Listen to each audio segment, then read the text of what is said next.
É mais do que uma entrevista, é menos do que um debate. É uma conversa com contraditório, em que no fim é mesmo a opinião do convidado que interessa. É um debate em que eu perco sempre. O Perguntar Não Ofende é um podcast assinado por mim, Daniel Oliveira, o que não faz chorar. Quase sempre sobre política, às vezes sobre coisas realmente interessantes. Pode subscrever e seguir o Perguntar Não Ofende em Apple Podcasts, Spotify ou qualquer plataforma de podcasts que utilize no seu telemóvel ou computador. Também pode ouvi-lo sempre em expresso.pt/podcasts.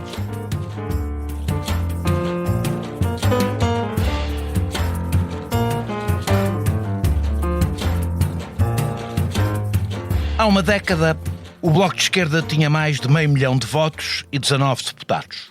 Mas também tinha poucos autarcas e nunca chegou a 5 mil militantes ativos. Com 10%, conquistou o voto popular, mas não tinha implantação. Mesmo no mundo sindical, a sua influência era bem inferior ao que o seu peso relativo na esquerda faria supor.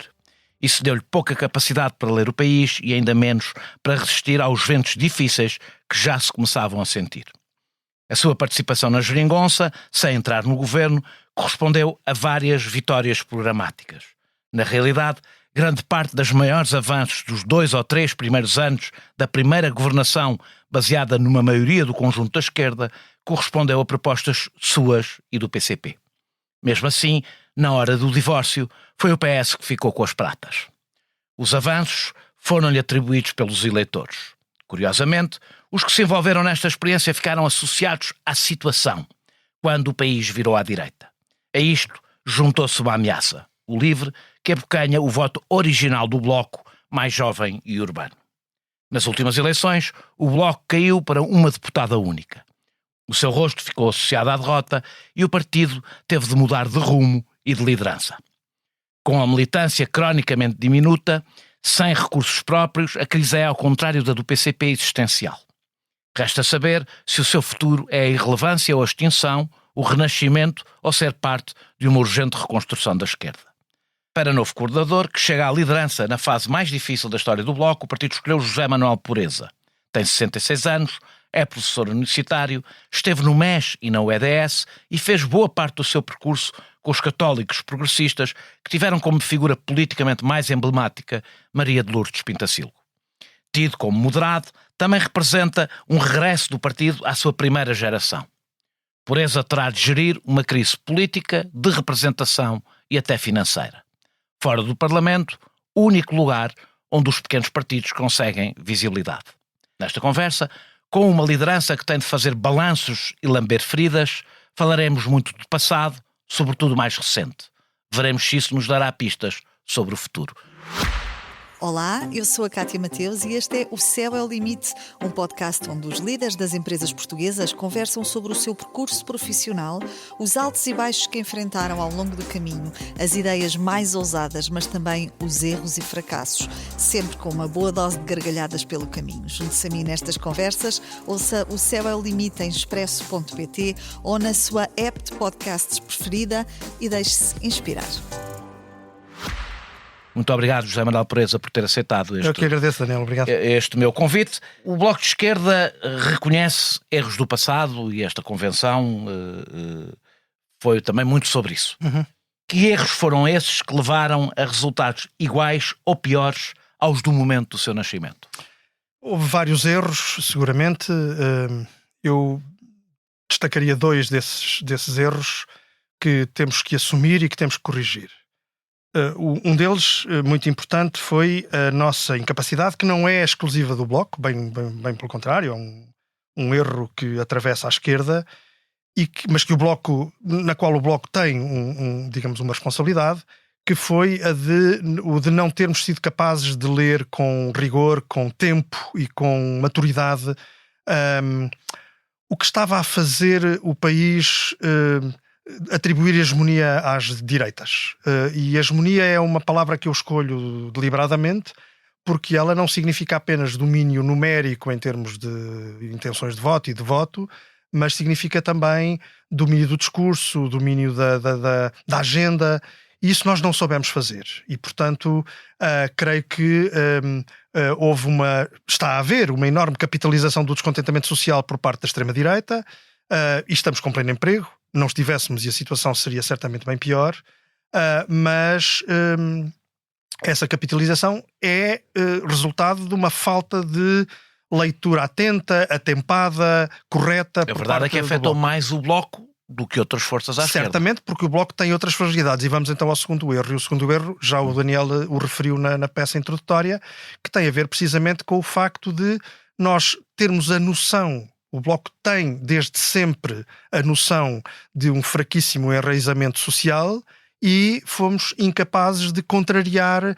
esse déficit de enraizamento, o que leva a que, evidentemente, uma força que tem pouco enraizamento ou enraizamento insuficiente, obviamente, quando vem uma rajada de vento, sofre muito mais do que quem está mais implantado. E, portanto, eu acho que, enfim, há outros erros seguramente mais pontuais. Nós a esse ainda voltaremos. Mas eu acho que esses dois são aqueles que eu consigo, aos quais eu consigo atribuir uma importância mais decisiva nesta dinâmica de fragilidade em que o Bloco neste momento se situa. O Bloco teve 10%, 10%, sim, em 2009 e em 2015, um pouco mais em 2015, um pouco menos em 2009, mas é mais ou menos isto. É evidente que havia vasos comunicantes com o Partido Socialista, certo, nessa altura. Mas tiveram agora um péssimo resultado quando o PS consegue um dos piores resultados da sua história. Portanto, em que estes vasos comunicantes, já aconteceu momentos em que o PS desceu e o Bloco desceu, mas aqui é 2 trambolhões ao mesmo tempo. A minha pergunta é, para onde é que foi o vosso voto? Sabem? Conseguem perceber para onde é que foi o vosso voto? Eu não tenho um estudo, digamos, de ciência eleitoral que me permita dizer com rigor numérico para onde é que foi.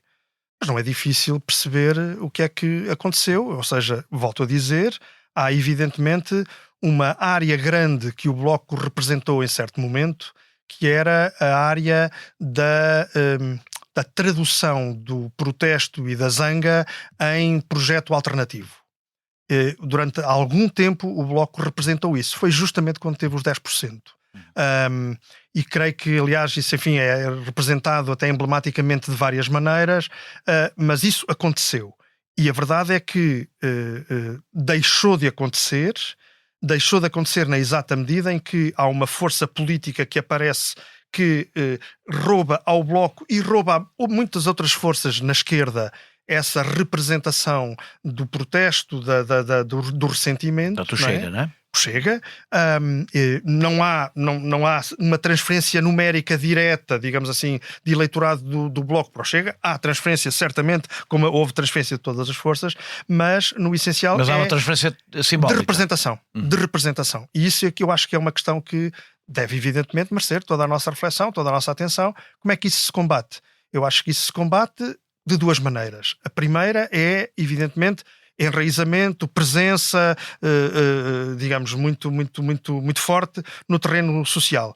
A segunda é termos a noção de que o combate contra isto é um combate em que o Bloco precisa de se reforçar, mas esta é uma tarefa da esquerda, não é uma tarefa exclusiva do Bloco, e portanto o Bloco tem que ser aquilo que está no seu DNA, que é justamente ser um articulador de forças à esquerda, forças no sentido mais vasto, ou seja, não só forças partidárias, mas forças sociais, forças culturais. O Bloco precisa de fazer isso, porque este acosso em que a esquerda está é da esquerda no seu todo. Na verdade, os trambolhões a que o Daniel se referia são trambolhões que não se verificaram apenas no Partido Socialista e no Bloco. O PCP também teve essa situação. O LIVRE tem uma situação diferente na exata medida em que representam um nicho de eleitorado urbano com essas características. O LIVRE é uma ameaça ao Bloco? Não, o LIVRE, eu acho que as coisas... É evidente que lhe tirou votos. Não, mas eu, com toda a franqueza, acho que não, a ideia da ameaça, da rivalidade, da competição, acho que é tudo aquilo que a gente não pode fazer neste momento na esquerda portuguesa. Está bem, mas há competição. Não, quando com estamos a falar de eleições, há certo, competição por eleitores. Mas com franqueza, eu acho que o LIVRE tem um projeto político que é diferente do Bloco em muitas matérias,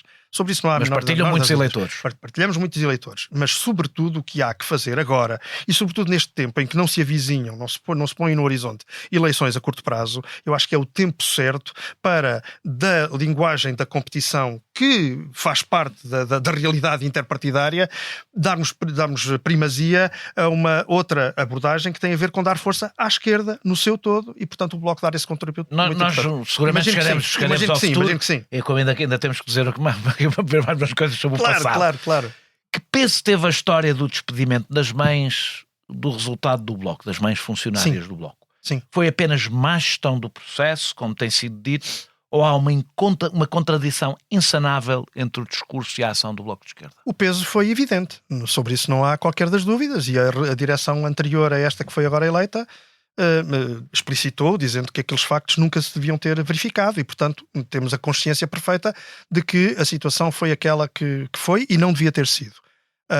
Isso penalizou o Bloco precisamente porque o Bloco é olhado pela sociedade portuguesa como uma força política particularmente forte na representação de valores e de segmentos sociais e que, portanto, é escrutinado de uma forma muito mais exigente por parte do eleitorado, da sociedade, como quisermos. Portanto, isso bateu forte. Evidentemente, não há a menor das dúvidas sobre isso.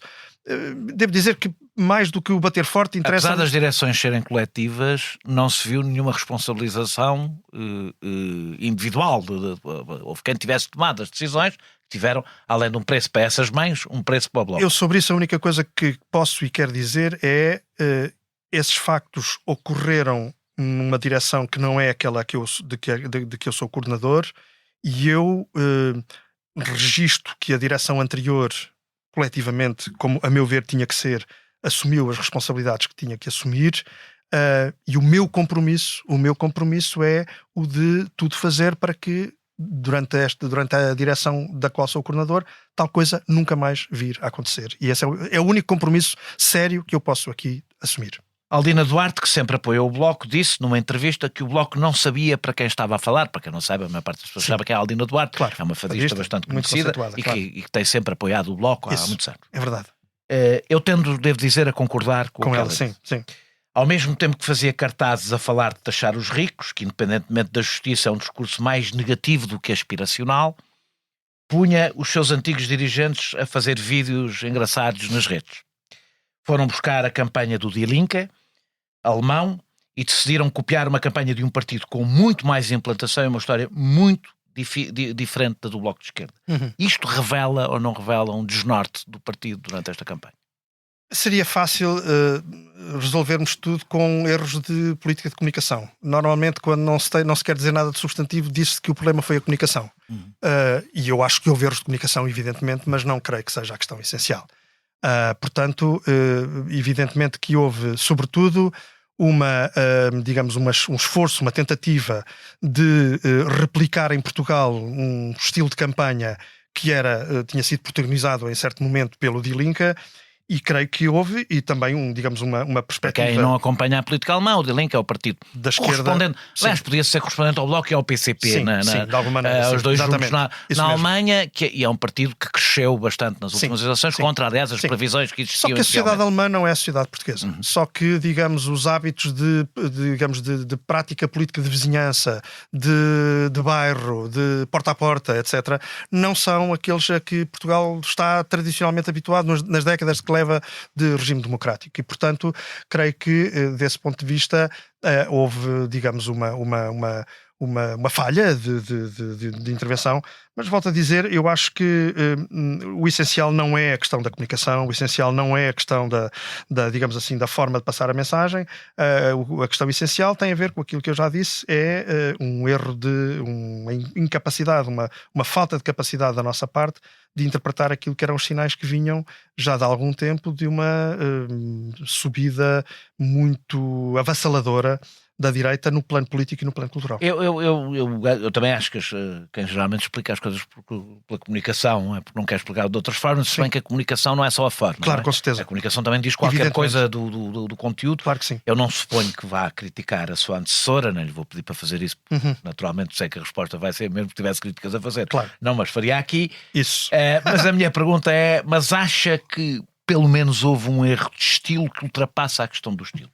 apesar das transposições, como já aqui vemos, serem bastante perigosas, tiraram algumas lições da vitória de Mamdani, por exemplo, em Nova Iorque, que a radicalidade da esquerda tem que vir com mais esperança e menos raiva. Ou seja, isto ultrapassa a questão Mariana Mortágua, podendo acentuada ou não, ser ou não ser acentuada pela pessoa. Claro.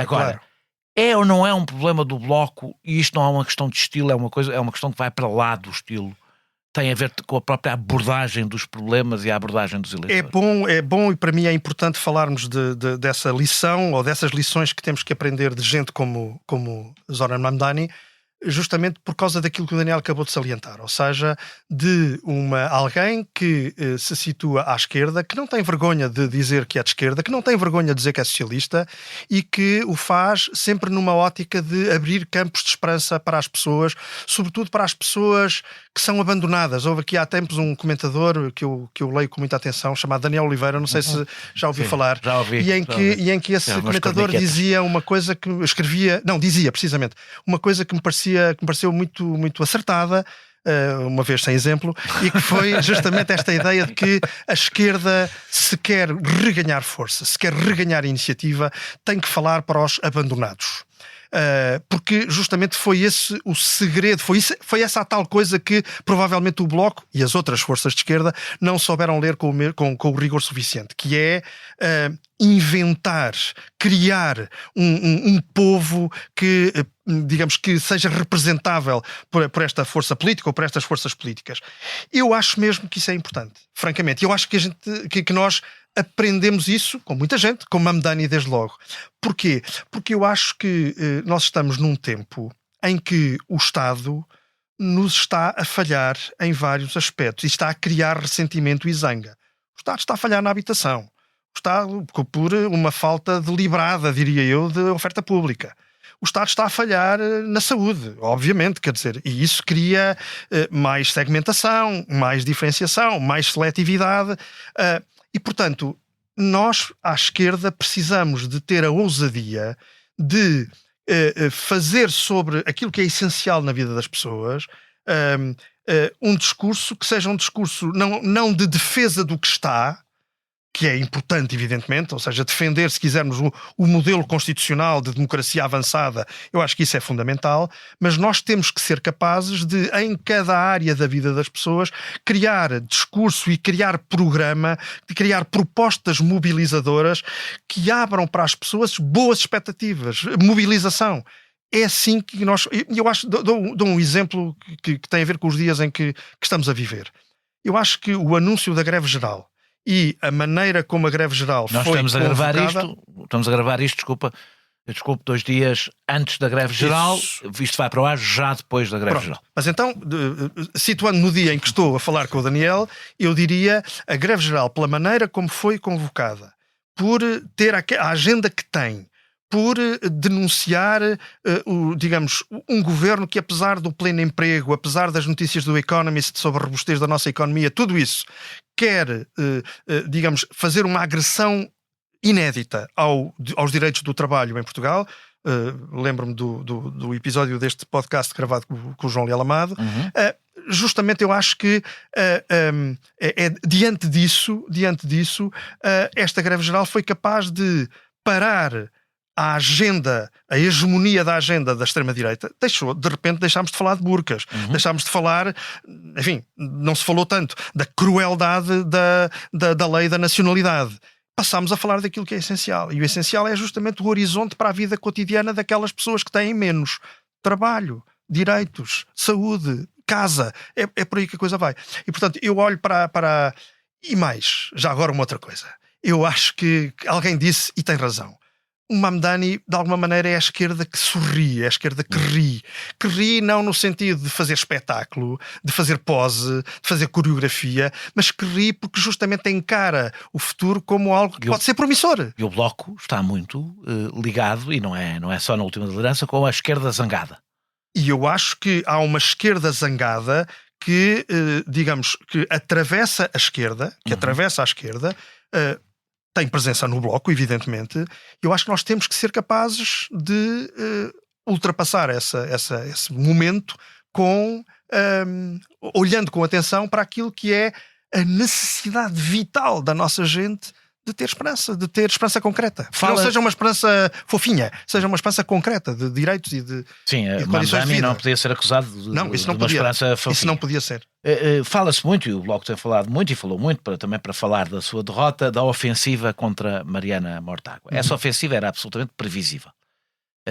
Portanto, o partido não se pode queixar da ofensiva porque sabe então que num ambiente hoje que se vive, ela é previsível, faz parte, mal ou bem, do jogo. Só que a fraca, e eu queria voltar à questão da militância. Sim. Só que a fraca militância do Bloco não tira apenas capilaridade e capacidade de ler o país, o que explica alguns dos erros políticos, do meu ponto de vista, do Bloco de Esquerda. Tira capacidade de resistência. Votaram nesta convenção, penso que pouco mais de 1000 militantes, não tenho a certeza. Isto é normal numa conselhia de um partido médio. E não é novo, apesar de ter piorado. Mesmo quando chegou aos 10%, o Bloco nunca chegou aos 5.000 militantes ativos no partido. Como explicam esta incapacidade crónica, e essa não resulta do momento político que estamos a viver, de alargar a militância, mesmo quando cresceram e chegaram a números extraordinários do ponto de vista eleitoral? Eu acho que os partidos sem militância, os partidos de direita podem existir com pouca militância. Os de esquerda é mais complicado. É mais complicado, com certeza. Eu creio que, não obstante tudo isso, registro que, como tinha que ser, na introdução desta conversa, o DNA foi o primeiro a dizer que houve vitórias políticas importantes conseguidas justamente pela força política que o Bloco de Esquerda teve. O Bloco e o PCP. Com certeza, claro que sim. Tinham juntos quase 20% dos votos, não é? Exatamente. E isso fez com que, em matérias que têm a ver com salário mínimo, que têm a ver com serviços públicos, que têm a ver, enfim, com as condições de vida cotidiana das pessoas, o Bloco, apesar das suas fragilidades, tenha sido uma força determinante para isso. Para essas vitórias, para esses avanços e não retrocessos na vida social. Muito bem, e agora voltando à questão da militância. Não, é porque eu acho que isso mostra que a militância é uma questão, já fui eu o primeiro a dizê-lo aqui na nossa conversa, é uma questão, e ela tem que ser corrigida, porque de outra forma, enfim, cada vez que haja, enfim, uma contrariedade política, nós somos mais frágeis do que deveríamos ser. Portanto, assumo isso por inteiro. Mais dificuldade em ler a realidade, não é? Assumo isso por inteiro. Os militantes geralmente são uma espécie de sismógrafo. Assumo isso por inteiro, mas também quero dizer uma coisa, quer dizer, a esquerda do Bloco, este partido é um partido que tem raízes antigas em muita esfera militante, mas tem também uma ligação e uma gênese que tem a ver com movimentos sociais, que têm digamos, um ciclo de vida e uma forma de vida que não é propriamente a daquelas estruturas pesadas de criação de edifícios mais ou menos administrativos de militância. Portanto, isso é ver a coisa de forma... para dizer... A maneira como eu... Mas é que quero pôr outra possibilidade. Sim, a outra possibilidade é se não terá alguma coisa a ver com o funcionamento interno, com as correntes internas a servirem de porta de entrada e pouco interesse em alterar desequilíbrios internos. Ou seja, se o Bloco não sofre, nunca Tenho muita conseguiu dificuldade em falar ultrapassar. disso. Tenho muita dificuldade em falar disso porque não pertenço a nenhuma das tendências. Pois eu sei. E portanto não a nenhuma das correntes. A nenhuma das correntes, a nenhuma das tendências que existem no Bloco de Esquerda, e porque justamente comigo está uma grande maioria do Bloco que não pertence a essas correntes.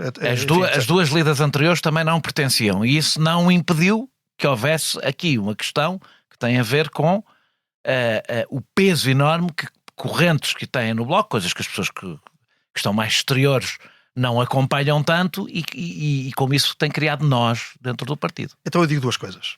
A primeira é que o mandato que a Convenção do Bloco recentemente realizada nos deu é clarissimamente no sentido de reforçarmos as práticas democráticas dentro do Bloco. E esse é o meu compromisso.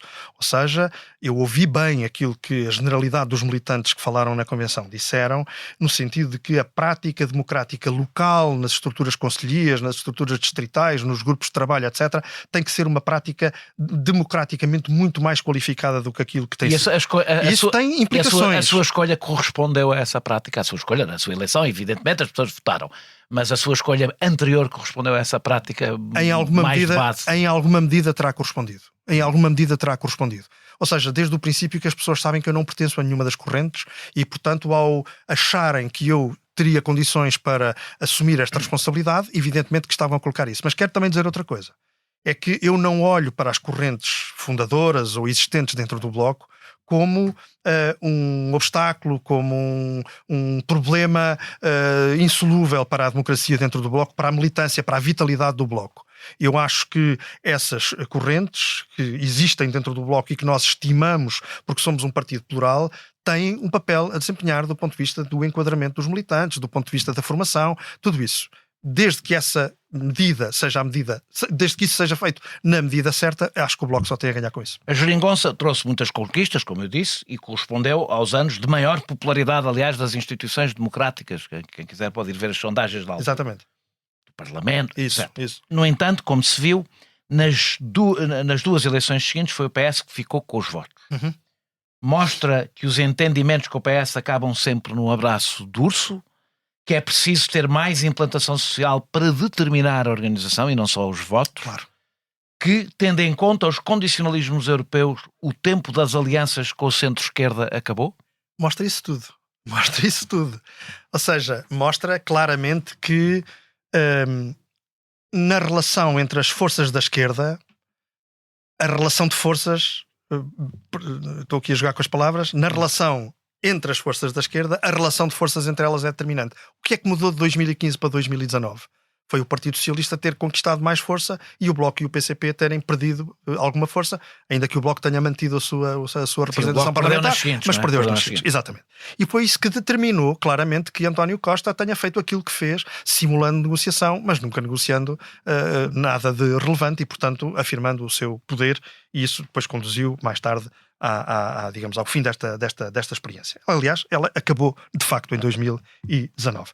Isso mostra, portanto, todos os limites que tem esta relação. Agora, eu não desisto, e eu acho que no Bloco ninguém pode desistir, de fazer todas as interlocuções que são necessárias para conquistar para os problemas concretos da vida das pessoas maiorias que sejam capazes de influenciar as decisões e mudar as coisas. A minha vida é um bocadinho isso. O Daniel sabe isso, porque em muitos momentos nos encontramos. A minha vida é justamente quando é mais impossível, quando é mais difícil equacionar a articulação e a interlocução, fazer tudo aquilo que é possível para que essa interlocução exista.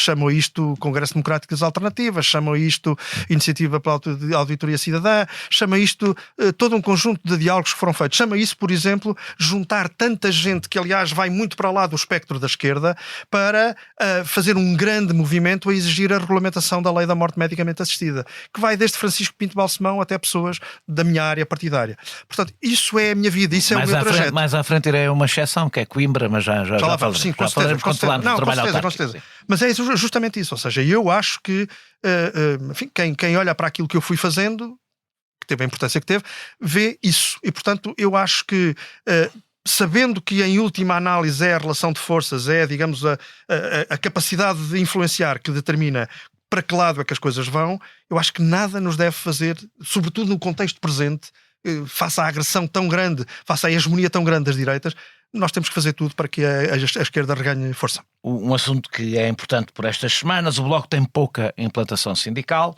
Será por continuarem subordinados ao discurso e à estratégia do PCP? Há sempre a sensação, pelo menos eu tenho-a, que mesmo disputando pouco eleitorado em comum, porque o Bloco não disputa assim tanto eleitorado com o PCP, disputa mais com o PS, sempre disputou mais com o PS, Sim. O Bloco continua a ser muito determinado pelo discurso e as posições do PCP. É uma coisa, se calhar, vinda do passado anterior à existência do próprio Bloco. Não sei falar sobre isso. Sim, eu também Outros saberão. Também não. Outros saberão. Sim. Eu não. Não, quer dizer, vamos lá ver, é perfeitamente natural, perfeitissimamente natural, que nas lutas que têm a ver com o mundo do trabalho, por exemplo, haja uma articulação muito natural entre o Bloco e o PCP. Uma coisa é articulação, outra coisa é subordinação. Eu vou dar...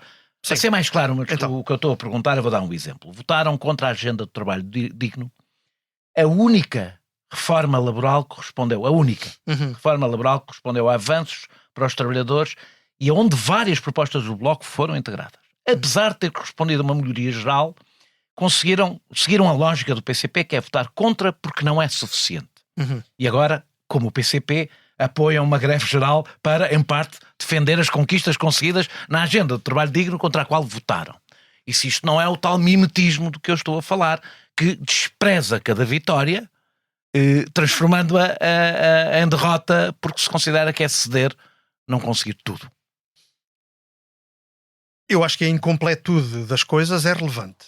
E, portanto, não desvalorizo essa leitura crítica daquilo que vai acontecendo e que, portanto, onde há avanços e onde há incompletudes, eu acho que isso é perfeitamente aceitável, essa leitura. Agora, se em algum momento houve isso a que o Daniel chama mimetismo, eu acho que isso tem muito a ver também com as circunstâncias em que as coisas ocorrem, mas, sobretudo, acho que é necessário para a frente, olho para a frente e digo, é necessário que haja uma força política e social grande que não seja vencida por receios de falta de mimetismo. E, portanto, acho que o Bloco tem que caminhar muito solidário com todas as outras forças que defendem o mundo do trabalho, mas sem, evidentemente, se subjugar a visões que podem, em algum momento... vou dar um exemplo de novo em relação à greve geral. Antes de andar para a frente. Força. Vou ser um pouco mais direto para não permitir uma resposta tão redonda. Por favor. Concorda com o voto contra a agenda de trabalho digno, que é a única reforma laboral que foi positiva para os trabalhadores, que ficou melhor do que estava? Não vai certamente esperar que eu chegue agora aqui e diga que não estou de acordo com essa votação, porque eu, neste momento, olho para tudo aquilo que foi o trajeto do Bloco de Esquerda e a minha responsabilidade é a responsabilidade de puxar pelo Bloco de Esquerda e não de cavar uma qualquer derrota política. E, portanto, falo-ei com toda a convicção. Acho que talvez pudéssemos ter equacionado as coisas de outra forma, certamente. Acho que a nossa decisão foi uma decisão que é, digamos, muitíssimo ponderada e nada nos inibe, nada nos pode inibir, nem que essa consciência de que o Daniel agora se faz porta-voz fosse muito viva, nada nos poderia fazer inibir de, diante das presentes circunstâncias, dizermos, não, mas é que nós agora então não vamos aqui dizer as coisas muito alto, que é por causa de não nos virem dizer que nós lá atrás votámos contra a agenda do trabalho. Digo, não, nós batemos pela dignidade do trabalho independentemente das circunstâncias momentâneas e, portanto, estamos nesta convocatória melhor, aderimos a este movimento que está a levar à greve geral com toda a convicção, com toda a determinação, sem nenhum remorso. Que levou à greve geral, para quem nos está a ouvir. Sem nenhum remorso. Uma das razões para a pouca implantação do Bloco de Esquerda é nunca ter apostado no trabalho autárquico. Tirando em Lisboa, nunca aceitaram pelouros nas outras câmaras. O LIVRE, percebendo que não tem implantação, apostou em alianças e apoios a movimentos independentes, o que lhe pode permitir ir ganhando experiência, e faz isso quando está a crescer. O Bloco só o fez quando começou a cair muito.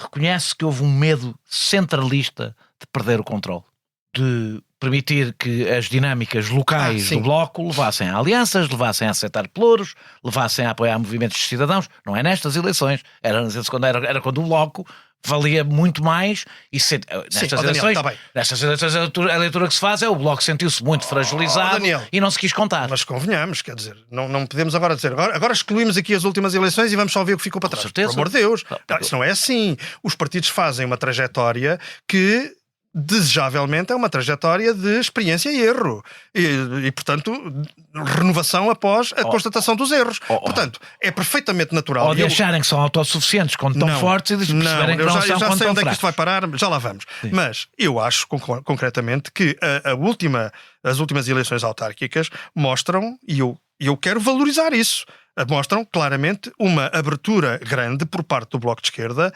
a geometrias razoavelmente variáveis. Inédita. Absolutamente inédita. Depois de ter tido menos 2%. Com certeza. E porquê é que não há de ser assim? Por favor. Porque o Bloco não tem. Porque o Bloco não nasceu há 5 anos. Nasceu há 25, não é? Daniel, portanto, vamos há mais.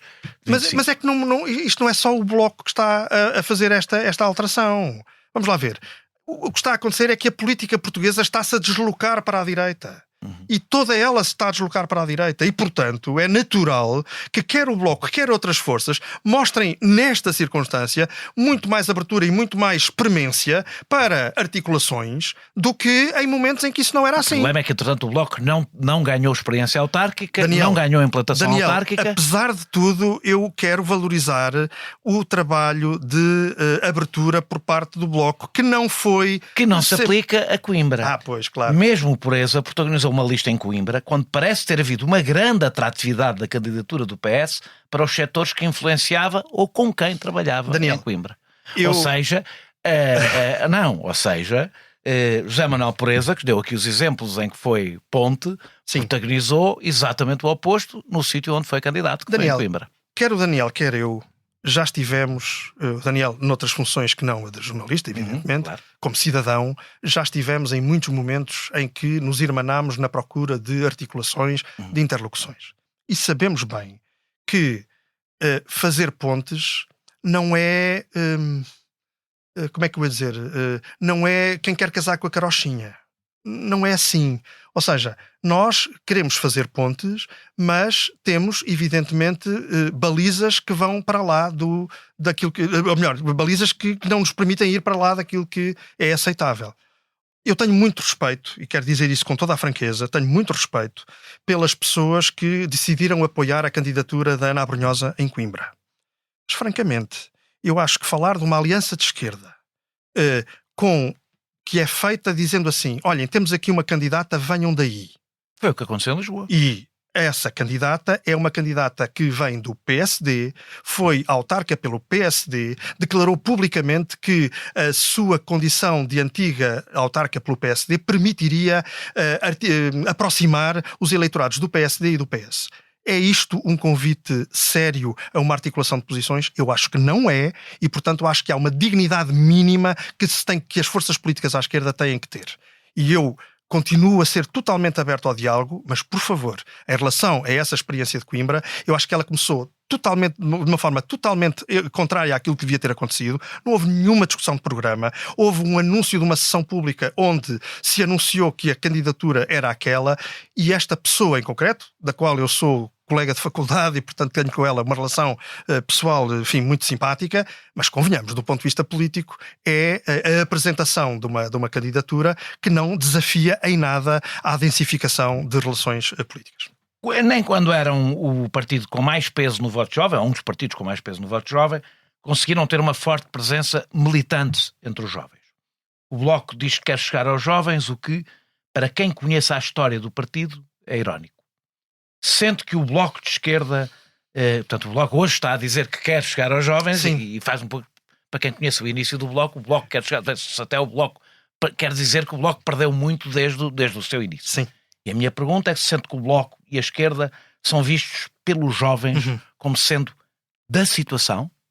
Sim, percebo. E acha que há uma onda conservadora nos jovens, ou as duas coisas? Sim, acho duas coisas. Eu acho, em primeiro lugar, que eu sou professor na universidade e, portanto, tenho esse privilégio de lidar no meu dia-a-dia com sucessivas gerações de malta mais nova, não é? E, portanto, é mais fácil a mim do que provavelmente a outros observadores perceber, digamos, as ondas que vão atravessando, digamos assim, o universo social e o universo ideológico das pessoas mais novas.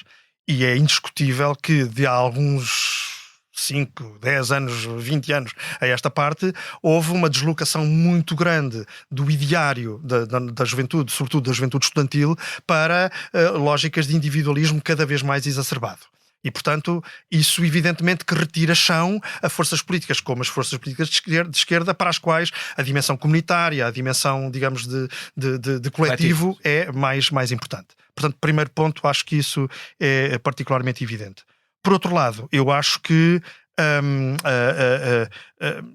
digamos, esta vontade de disputar os jovens à extrema-direita, foi isso que eu afirmei na convenção do Bloco, é uma vontade genuína na exata medida em que isso implica a capacidade de desconstruir discursos de mentira, discursos de ódio e de substituir a atração que esses discursos muito superficiais, muito emocionais têm sobre a malta mais nova, substituir isso por, lá está, por proposta política que seja atrativa, que abra esperança. A proposta da extrema-direita não abre esperança nenhuma para a malta mais nova. rigorosamente nada. Digamos, como é que eu ia dizer? É a confirmação da zanga que vem da frustração. Portanto, mas, por exemplo, o voto na iniciativa liberal já é um pouco diferente. É a chancela partidária. Mas é um voto mais propositivo, no sentido. Sim, mas é exatamente. Tem uma proposta de sociedade, ao contrário do Chega, não é? Exatamente, ou seja, é a chancela partidária da deslocação individualista que ocorreu do ponto de vista cultural, do ponto de vista simbólico, etc. Vou dizer uma coisa que o Bloco, de alguma forma, também foi. O que é que eu quero dizer com isto? Eu acho que percebo, sim. O Bloco trouxe para a agenda política, sim, coisas que estavam na sociedade, sim, não é? Os partidos, sim, nunca trazem, sim, nada de novo, trazem sempre coisas que já lá estão, não é? Que eram aspirações individuais, eram aspirações, aliás, de uma esquerda mais atenta às liberdades individuais. O traço de novidade do Bloco, para mim, quando eu me senti atraído por este projeto político, foi justamente essa combinação que eu acho que se mantém e que é preciso arejar sempre, que é a combinação entre um projeto socialista, portanto um projeto que tem a matriz das velhas lutas socialistas, enfim, que todos conhecemos, com o apego grande à autodeterminação pessoal. E isso traduz-se precisamente numa dimensão... Mas isso também pode ter exacerbado um pouco o individualismo.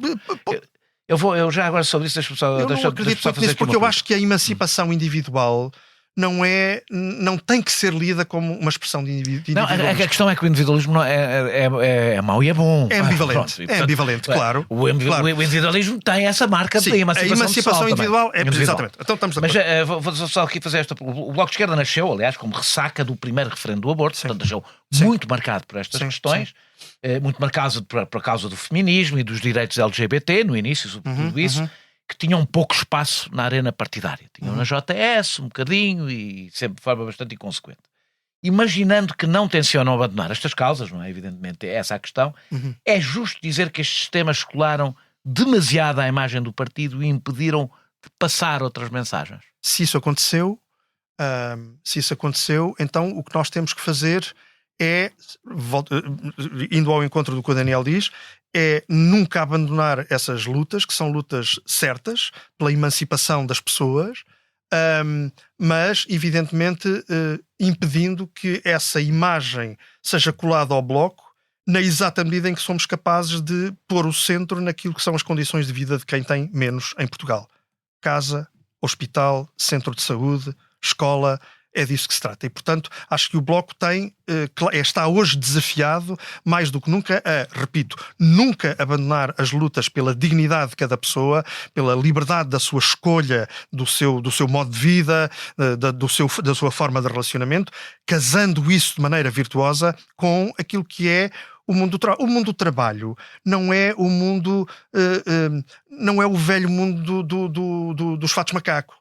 O mundo do trabalho é hoje muitíssimo diversificado do ponto de vista das condições concretas das pessoas que estão no mundo do trabalho. Elas têm identidade de género, elas têm a diferenciação tão grande desde logo no salário entre homens e mulheres, elas têm discriminação racial. Tudo isso atravessa o mundo do trabalho e o mundo da habitação e o mundo do hospital e, portanto, quando fazemos estas lutas que eu estou a atribuir centralidade, que são essas do cotidiano das pessoas, tudo isto que o Daniel diz que se colou demasiadamente à imagem do Bloco está presente e o que nós temos que saber é que combinar as coisas de maneira virtuosa. Essas causas mudaram de natureza e eu agora vou obrigar só a atravessar um bocadinho um campo de Minas que tem a ver com esta ideia da esquerda identitária, que é, sim, uma coisa um pouco diferente do que era há 25 anos, do que era este debate há 25 anos. E a minha pergunta é se não há uma certa tribalização da esquerda entre os jovens, sobretudo estou a falar do Bloco e não só, também do Livre, mas muito agarrada às questões de identidade, que não são só as questões de direitos humanos que temos estado a falar, que dificultam o diálogo com uma massa provavelmente largamente maioritária entre os jovens. E se isto não contribuiu, aliás, para o aumento do conservadorismo entre os jovens? Percebo. Eu acho que a esquerda, para ser capaz de vencer, tem que olhar com igual atenção e ser representante com igual atenção do valor da redistribuição e do valor do reconhecimento. Acho que as duas coisas têm que estar presentes numa agenda política e isso depois declina-se de muitas maneiras. E, portanto, isto significa concretamente que há a esquerda toda ela vem da cultura dos direitos de todos, dos direitos universais, chamemos-lhe assim, embora a palavra universal seja sempre uma palavra suscetível de leituras muito perversas, mas eu arrisco dizer. A esquerda nasceu assim, nasceu para alargar os direitos a todas as pessoas, deixar de ser, portanto, uma prática de uma certa aristocracia. Nasceu republicana, por assim dizer. Nasceu republicana, precisamente. Não, absolutamente. Republicana no plano político, socialista no plano social, económico e cultural. E, portanto, esse valor dos direitos de todos e de todas, dos direitos substantivos e não meramente formais de todos, é o nosso código genético. Tem que ser valorizado pela esquerda. Mas nós percebemos que hoje, nós sabemos que hoje somos capazes de detectar práticas de discriminação, práticas de apoucamento, práticas de privação de direitos que já não são estritamente baseadas na condição social geral. São baseadas em muitos outros eixos de discriminação que há bocadinho identificámos e que têm a ver com aquelas ideias das identidades. Agora, portanto, isso é o ponto de vista da opressão, por assim dizer. Certo, agora estou a falar do ponto de vista da representação. E da representação. Não, é que eu acho que a representação que é exigida a um partido como o Bloco... É que nós, na realidade, entramos aqui num espaço bastante complexo, até para a esquerda, em que eu vou usar uma imagem que já usei e que é perigosa, em que, em vez de olhar, a esquerda, em vez de olhar para o horizonte, passou a olhar para o umbigo. Ou seja, em que a identidade pessoal se sobrepôs a uma ideia Todas as práticas de fechamento são erradas. Sobretudo num momento como o nosso, em que a hegemonia da direita ameaça tudo. E a violência da extrema-direita ameaça tudo. Portanto, todas as práticas de fechamento são erradas. O que não quer dizer que as práticas de sublinhado de aspectos muito concretos da vida de comunidades, de grupos, de condições, seja de deitar fora. Pelo contrário. Agora, o papel da esquerda e o papel dos partidos de esquerda é articular isso. É, como, enfim, para utilizar uma linguagem um bocadinho mais complicada, é traduzir essas lutas umas para as outras e articulá-las. Nós temos que ser capazes de fazer isso. Portanto, isto significa o quê? Significa concretamente que nós não devemos, para sermos eficazes. Essa é a grande lição, é uma outra grande lição do Mamdani, precisamente. Ele fugiu. Ele fugiu dessa tentativa de o transformar no sentido num candidato exatamente. De minorias. Exatamente. Mas, ao mesmo tempo, foi capaz, com as causas que apresentou a Nova Iorque, de juntar esses vários pedaços numa luta eficaz. Partindo do princípio que fazer política é decidir as hierarquias, as lutas não são todas iguais. Não são. Elas podem se articular umas com as outras, mas numa mensagem política elas não são todas iguais. E o Mamdani deu primazia à questão social, sobretudo ali no caso da questão da habitação. Eu acho que já fui claro ao longo desta conversa sobre o que penso a esse respeito. E acho que posso acrescentar... Estava a tentar que fosse mais. Não, o que eu estou a dizer é que eu não defendo que haja hierarquias e, portanto, haja uma luta que seja a principal e as outras são secundárias ou são, enfim, até descartáveis. Não acho isso. Não acho isso porque justamente esse é o apelo que é feito por cada uma das pessoas que é vítima de opressão e vítima de discriminação. E acho que a esquerda tem que ser capaz de dar resposta a todas essas usando essa linguagem, vou defini-lo. É um homem branco, cis, de 66 anos. Pensa ter as características certas para ganhar os eleitores que fogem do Bloco e para conquistar o voto jovem e popular que o partido perdeu, tendo em conta que é um homem branco, cis, de 66 anos. Eu acho que um dos erros que está subjacente à denúncia que o Daniel está a colocar nesta fase da nossa conversa é o erro de que nós não podemos falar pelos outros. Nós, claro, o nosso programa é a nossa biografia. Nós temos que falar, nós temos que ser capazes de representar quem nos quer dar voz para que a voz dessas pessoas possa existir. E, portanto, eu sou um homem branco, cis, de 66 anos, tenho todas essas características e muitas mais. E, no entanto, eu não Só lhe faltava mesmo ser empresário ou ser, não, ser rico. pensava que era ser católico, mas já lá vamos. Ser católico, sim, já lá vamos. Estou à espera de uma perguntinha sobre isso. Por acaso não tenho nenhuma pergunta, se quiser falar sobre isso. Mas pronto, isso é que é uma grande surpresa. Essa foi a grande surpresa desta conversa. Não haver uma conversa. Mas enfim, acho que num país, volto a dizer. Acho que num país maioritariamente católico, estranho é que não aconteça a partidos de esquerda não terem dirigentes que são católicos. Não vou fazer nenhum comentário, porque essa não era a pergunta. Porque... Está bem, mas... Com certeza, é óbvio que sim. Acha que é importante, já agora, já vai continuar. Acha que eu fui abrir? Pois foi. Acha que é importante ser católico? Acha que é relevante o facto de ser católico no seu papel político? Indiscutivelmente que sim, claro, com certeza. Ou seja, eu sou assim porque tenho muitas formações e uma delas, de grande importância, é essa. E portanto as pessoas... E é católico, ainda hoje é católico? Sou católico, sim, sou católico.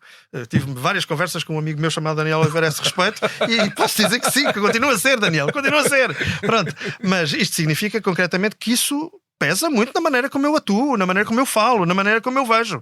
Com certeza. Mas não quero deixar de ir à questão, um bocadinho atrás. Que é... eu não concordo, pronto, para pôr as coisas da maneira mais simples que eu sou capaz, eu não concordo com, digamos, a ideia de que nós não podemos representar outras condições. Eu acho que sim, que devemos. Essa é, digamos, uma proposta importante. Não leva ao lugar de fala até esse. Eu acho que o lugar de fala é um elemento central, porque ele mostra os limites e as potencialidades daquilo que nós dizemos e que nós fazemos, mas ele não pode ser, a meu ver, posso estar errado, eu acho que ele não pode ser um elemento inibidor de tomarmos partido. E é isso que eu acho que deve fazer. A própria solidariedade fica posta em causa. Com certeza. Em vez de deixarem a Andréa Galvão no Parlamento, uma deputada jovem, com trabalho nos bairros periféricos, mulher e racializada, optaram por ficar com Fabián Figueiredo, uma cara muito ligada à fase anterior do Bloco e que, sendo mais conhecido, se pode tornar um líder de facto, anulando este vosso esforço de renovação. Estando os holofotes no Parlamento, eu recordo, se não me engano, que Fabián Figueiredo acho que é a única pessoa que ficou da direção anterior. Estando os holofotes no Parlamento, sobretudo num partido pequeno, não corre o risco de ser uma espécie de líder honorário? Vamos ser uma espécie de Carlos César Engana-se quem chame-se Daniel Oliveira ou chame-se outra coisa qualquer. Acho que eu assumo as responsabilidades de coordenador do Bloco para ser mordomo. Não serei mordomo. Ou seja, eu assumo todas as responsabilidades do facto de ter sido eleito para coordenar o Bloco, para coordenar os seus órgãos de direção, e assumo-o por inteiro. Isto quer dizer que eu vou disputar ou que vou introduzir uma lógica de disputa com o papel desempenhado por outras figuras do Bloco, designadamente quem nos represente no Parlamento, seja o Fabián Figueiredo, seja, quando ele não puder, por qualquer razão da sua vida, seja a Andréa Galvão. Não significa. Ou seja, eu rejeito por inteiro a ideia de que o facto de eu não estar no Parlamento me vai obrigar a fazer 30 por uma linha para ser eu a aparecer e não ser o Fabián Figueiredo. Mas vai haver um problema de comunicação. É um desafio. E até acho mais. Eu acho que nas presentes condições da vida política portuguesa, com a atual composição do Parlamento, é mais importante do que antes todo o trabalho político que se faça fora do Parlamento. Mas do ponto de vista mediático vai ser difícil. Com certeza que vai, e por isso é um desafio, volto a dizê-lo, mas não numa lógica de competição. Eu acho, aliás, Daniel, com toda a franqueza, eu acho que mal andaria o Bloco de Esquerda, seja por estar na presente condição, seja em que circunstância fosse, se olhasse para o Fabián Figueiredo, porque é desse que estamos a falar agora, como um problema. Ele não é um problema. O Fabián Figueiredo foi, até agora, foi até há pouco tempo, um deputado que deu provas de uma enorme valentia num Parlamento em que a extrema-direita estava a crescer e o Fabián Figueiredo protagonizou dos mais intensos combates contra a brutalidade da extrema-direita no Parlamento. Foi um deputado extremamente competente, foi um excelente líder parlamentar e, portanto, nem pensar, do meu ponto de vista, em olhar para o Bloco e dizer não, isto, como era da direção anterior, é o único que ficou. E qual é o problema? A minha pergunta qual é o problema? É se isto não é mais um dos casos em que os equilíbrios internos sobrepuseram aos próprios interesses do Bloco. Não é. Estou absolutamente convicto quando digo não é, porque aquilo que o Fabiano Figueiredo foi e será como deputado é muito importante para o Bloco nesta altura, sobretudo com a composição do Parlamento. Mas quero voltar àquilo que estava a começar a dizer. Eu acho mesmo que é muito importante, nas presentes circunstâncias do país e do Parlamento, trabalhar muito por fora do Parlamento. Não é fácil para um partido que teve quase 2%. Não é, mas eu também já... Quer dizer, trabalhar por fora, Daniel, com certeza. A questão é, do ponto de vista mediático, isso também pesa e também conta. Com certeza, Daniel, eu volto a dizer, é um desafio muito grande. Com certeza, não escondo isso. Seria uma tontice estar a esconder isso. Mas eu quero dar 2 exemplos. Não sei se já aqui referi esse exemplo há pouco, que é o de eu ter estado na dinamização de uma grande representação social, de um grande coletivo de gente muito diversa, o Francisco Pinto Balsemão, o André Coelho Lema, o Rui Rio, não é? Até gente do Bloco de Esquerda e até gente que critica o Bloco de Esquerda pela esquerda, não é? E todos eu estive, enfim, com outras pessoas, evidentemente, na articulação de movimento para isso. E eu acho que cada vez mais é preciso um movimento, sempre foi, mas é preciso um movimento que de fora do Parlamento crie condições para que haja alteração então, social. Foi escolhido para conseguir fazer pontos, como acabou de dizer. Sim. Essas pontes são com quem? O Bloco já teve essa capacidade, perdeu-a. Teve-a até, e não tem a ver com o peso eleitoral. Teve-a quando tinha 2, tal por cento, 3%, tinha muito mais essa capacidade do que tem hoje.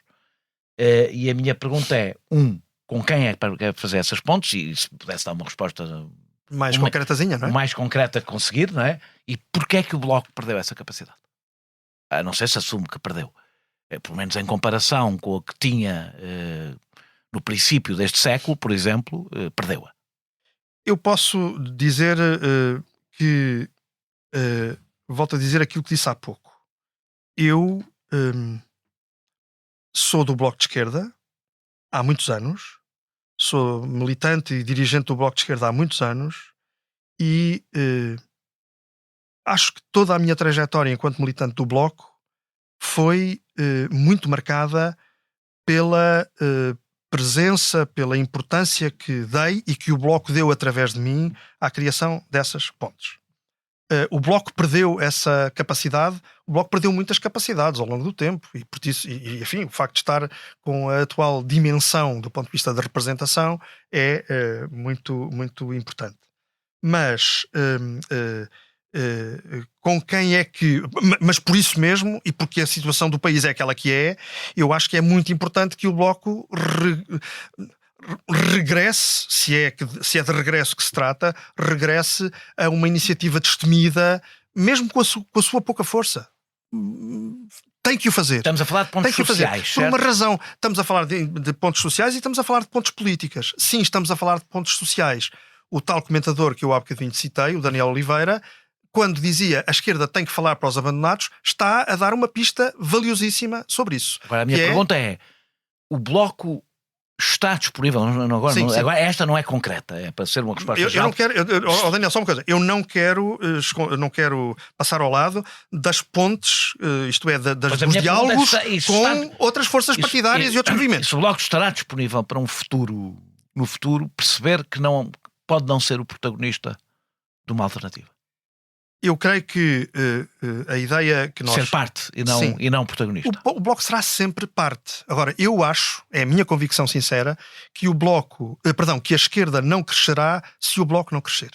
Ou seja, eu olho à minha volta, do ponto de vista das formações políticas existentes, e digo, nenhuma força política à esquerda tem capacidade tem a capacidade e a possibilidade de crescer como o Bloco tem neste momento. Tem que o fazer. E ao fazê-lo, vai reforçar a esquerda. Nós sabemos que esta tarefa é uma tarefa da esquerda no seu todo, mas eu estou muito convencido que uma esquerda maior, uma esquerda mais forte, arranca dessa capacidade do Bloco assim tão imprescindível? porque justamente eu acho que há muito maior fechamento por parte das outras forças políticas à esquerda. Incluindo o LIVRE? Há muito maior fechamento do ponto de vista do LIVRE. Eu não quero muito falar sobre as outras forças políticas, porque não quero entrar na lógica de competição, não quero mesmo, nesta altura não quero mesmo fazê-lo. Mas evidentemente cada um representa os setores sociais que entende representar, que quer representar, que consegue representar, e acho que o Bloco tem essa marca de ser uma força política que trabalha para articulações, que trabalha para diálogo. Se em algum momento não o fez, errou, devia tê-lo feito. E portanto acho que o Bloco pode e deve fazer isso com toda a força, na perspectiva de dotar a esquerda de um programa que seja um programa forte para responder à situação das pessoas e do país. O que é que vai mudar, e com isto termino, o que é que vai mudar na mensagem do partido, para além da humildade? Nós também percebemos que a humildade é uma necessidade depois de uma grande derrota. O que é que vai mudar na mensagem que o Bloco... Ou seja, é só o estilo que vai mudar, ou o Bloco percebe que há coisas que têm a mudar mesmo na sua mensagem política? Eu não desvalorizaria, como me pareceu ser o caso, a importância da humildade. Não, é humildade... não é cosmética. Eu não estou a desvalorizar, eu estou a dizer que a humildade depois de uma grande derrota é compreensível, claro, só depois quando se torna consequente é que nós sabemos com certeza. Se ela é exatamente um programa assim. político exatamente ou apenas assim. Uma necessidade de um momento. Exatamente assim. Mas eu acho muito importante, num momento de perda, assumir com humildade a necessidade de mudanças. Acho que isso é muito importante e acho que poucas forças políticas como o Bloco têm dado sinais de estarem empenhadas para que assim seja. Mas vai mudar o estilo ou vai mudar a substância? Eu acho que o Bloco está desafiado a ser muito firme na defesa das suas causas de sempre. E, portanto, se me perguntam, vai haver continuidade ou ruptura? Vai haver continuidade, seguramente, porque tem que ser. Porque senão o Bloco deixa de ser preciso, deixa de ser entendível. Portanto, sim, muita firmeza na defesa das suas causas de sempre, todas as mudanças necessárias, e elas não serão só de cosmética, quer na perspectiva da organização, quer na perspectiva do discurso, para que isso seja firme e seja consequente. Não tem a sensação, pode ser só minha ou só sensação, de que houve, apesar de tudo, um fechamento ideológico do Bloco quando olhamos para o Bloco do início e o Bloco hoje? O mundo mudou muito, Daniel. O mundo mudou muito. E, portanto, seria de prever até uma maior abertura muito. E não um maior fechamento. Quando o Bloco nasceu, estávamos no pleno apogeu dos fóruns sociais. Tudo isso, nós hoje estamos no mundo do Trump.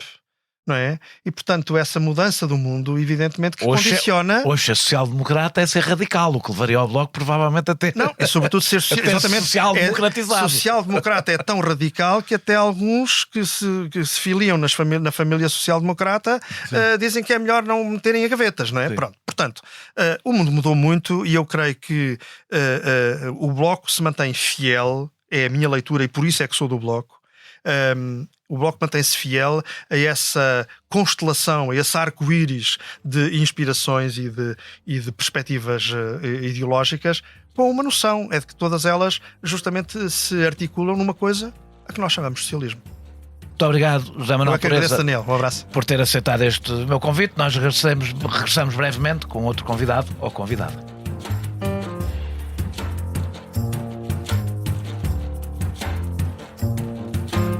Este episódio teve a produção e edição de João Martins, música de Mário Lajinha, grafismo de Tiago Pereira Santos a partir de ilustração de Vera Tavares.